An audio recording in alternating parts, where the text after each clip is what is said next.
Welcome back to the Sharing English podcast, where we explore stories from the English-speaking world, spoken slowly and clearly for curious English learners like you. Let's get started. Hey everyone, it's Freya. Every year on March 17, something interesting happens in the US. People wear green, cities hold parades, restaurants and bars decorate everything with shamrocks. Even people with no Irish background sometimes say, "Today, everyone is a little Irish." Why? Why does the US celebrate St. Patrick's Day so loudly? Today, we're exploring how a religious feast day from Ireland became one of the most visible cultural celebrations in the US, and what that transformation reveals about immigration, identity, and belonging. Who was St. Patrick? St. Patrick was a 5th century Christian missionary who helped spread Christianity in Ireland. Over time, he became Ireland's patron saint. March 17 marks the traditional date of his death and became a feast day in the Catholic Church. Historically, in Ireland, St. Patrick's Day was a religious holiday. People attended church, it was reflective and modest. The large public celebrations we associate with the holiday today developed somewhere else. To understand why St. Patrick's Day became so significant in the US, we need to look at Irish immigration. In the 1840s, Ireland experienced the Great Famine. Potato crops failed, poverty increased, and millions of Irish citizens emigrated. Many came to the United States. They settled in cities like Boston, New York City, and Chicago. Life was not easy.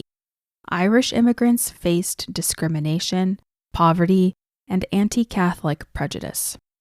There were even job advertisements that read, "No Irish need apply." Over time, Irish communities built churches, neighborhoods, and political networks.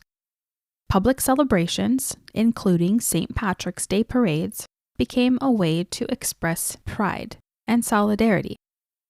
Now, if you're interested in the broader immigration story, especially what it was like arriving in the United States in the late 19th and early 20th centuries, you might enjoy my earlier episode on Ellis Island and the story of U.S. immigration.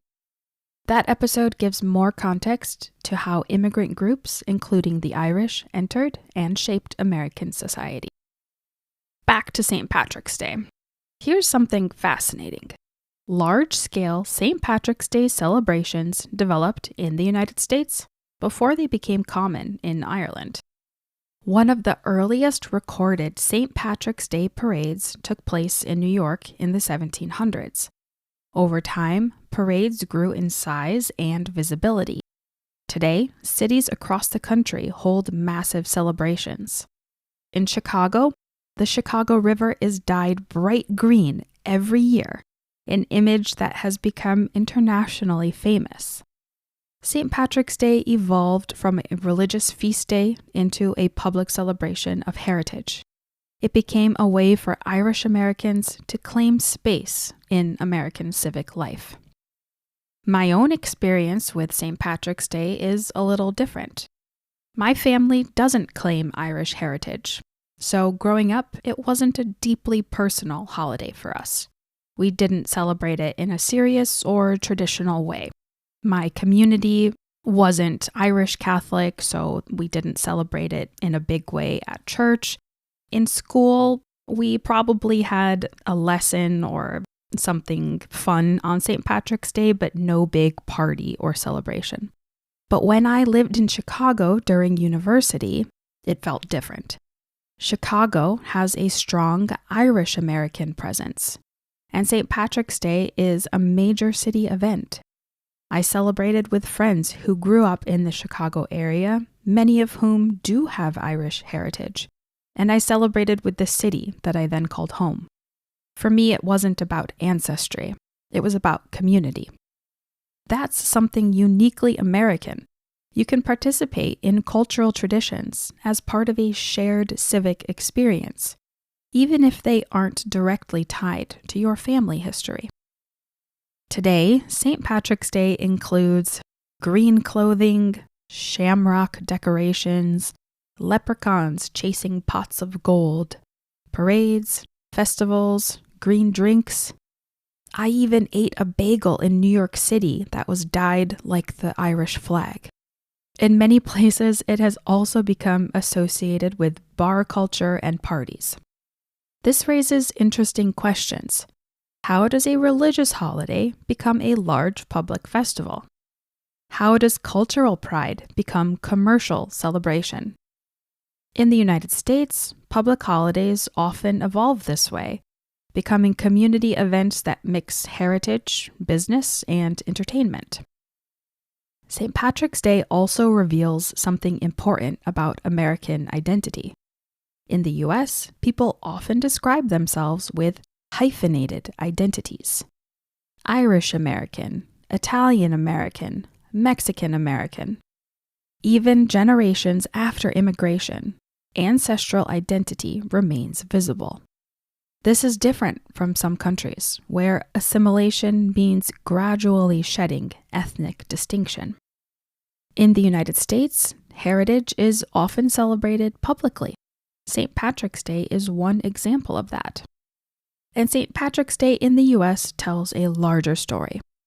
It's about immigration, belonging, cultural pride, and transformation. A quiet religious feast day became one of the most visible celebrations in the country. And perhaps that says something important about the United States.